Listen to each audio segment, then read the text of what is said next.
to engage students so that they know how to, so students learn how to and develop, because they're incredibly talented.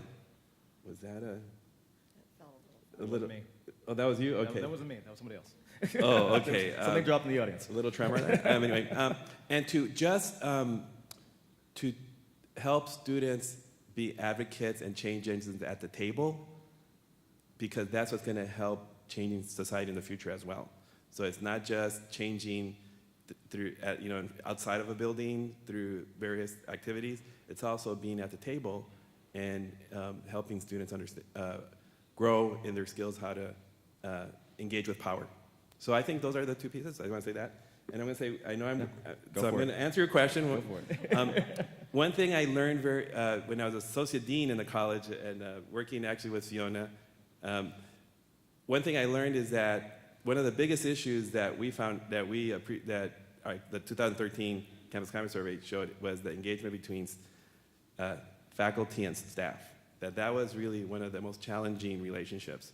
And I think what happens is that when we have challenging relationships, whether it's faculty and staff, faculty and students, sometimes, I'll say in my faculty hat, we project the issue towards the other party. And what we want to always be sure of is that as the faculty and the academic units set the tone, we have to own climate, we have to own community building, we have to model that for everyone. Otherwise, how we expect the rest of the community to do that? Because we are in that position, in the position of power. So when I think about now staff in non-academic units like the ones that we're in, I think staff have an opportunity also to be in that place of working with students to own that change the way it needs to happen.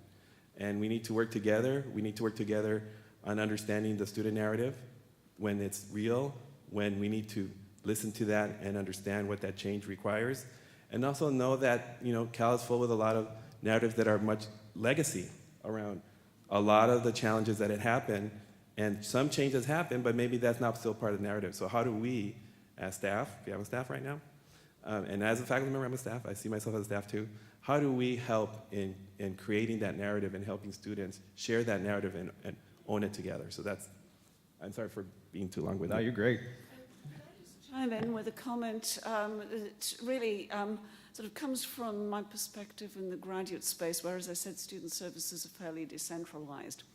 What that means is that often when we hear from individual students, things aren't working well and they aren't very happy. And I'd hazard that many of you are also in jobs where you tend to hear from students who aren't happy.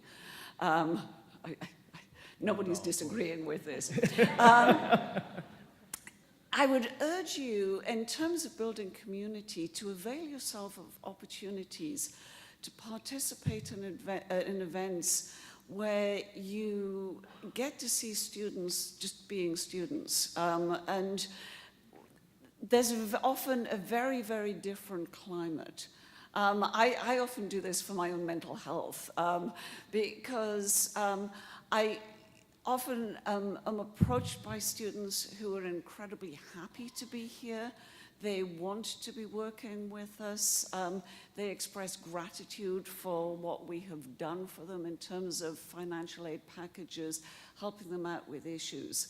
And so it's very uplifting, actually, when one thinks about community, to actually go to the students rather than wait for them to come to you, because often when they come to you, they're not in the greatest mood for establishing community.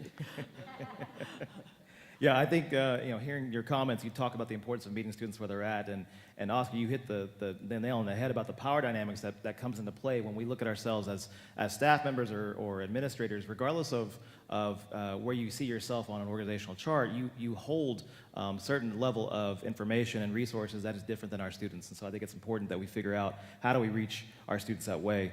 And Oscar, I'm going to ask you to maybe expound on some of the exciting things that you and your team are doing in equity and inclusion, particularly around outreach to students. I know that there's a number of things ranging from the African American Initiative to our goal to become a Hispanic serving institution. So are there other things that you want to highlight or maybe talk about? Well, I certainly want to highlight those two, but I want to say that this is where, for us, I feel like this is community right here at this table. How any of this work, it can't be one division lifting it. It really is around finding collaboration, partnership, and real allyship. And I think that some of these initiatives are really symbolizing that, and also moving across to the academic side and finding that partnership and allyship.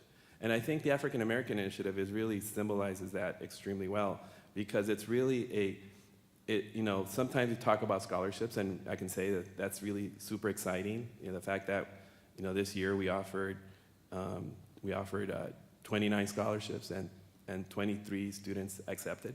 So it sounds like a small number, but it really shows that if we can scale, we know what we can do to make sure that we attract African American students. But then, yes. You were told to speak with your chest, Oscar. It's okay. Oh, okay. It's all right. We got Thank you. Thank you, Sheree. I know you have my back. And I think that's really important, and it's also about then what happens when our students get here. And I think the African Initiative, the scholarship is 10% of what needs to happen. It's all of that other important work collaboration that has to happen to make sure that we are diversifying the faculty, that we're diversifying staff leadership, where students, staff, and faculty can see themselves in the leaders who are there in the organization, both at the staff level and academic level, and that just hasn't happened. So that is a transformation that needs to continue. The scholarship piece is just the beginning, but it really is an important point of unity, of sharing a vision and owning it so that we can affect change within the institution, because we need to be prepared to support diverse students. And I know that many of us here feel like we're prepared, but not all parts of campus feel like are actually prepared to do that.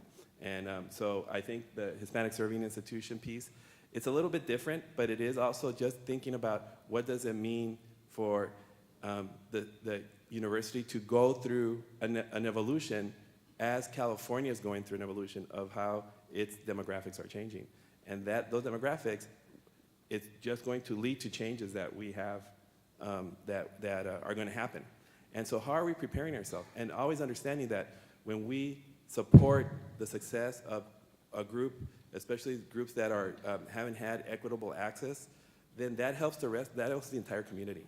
And so making those connections, working together, understanding that that is a win-win situation for all of us, and making sure that we are making the changes on campus so that as these changes happen, which they're going to happen no matter what, that's where we're moving, that we are ready to do that. And when I say we, I don't mean just here. We need to work together to find that common mission and make sure that we are doing the best we can. Absolutely. Thank you for that. I think it's a good point, too, about the idea of this collective partnership and collaboration of how we all have a piece of the student experience.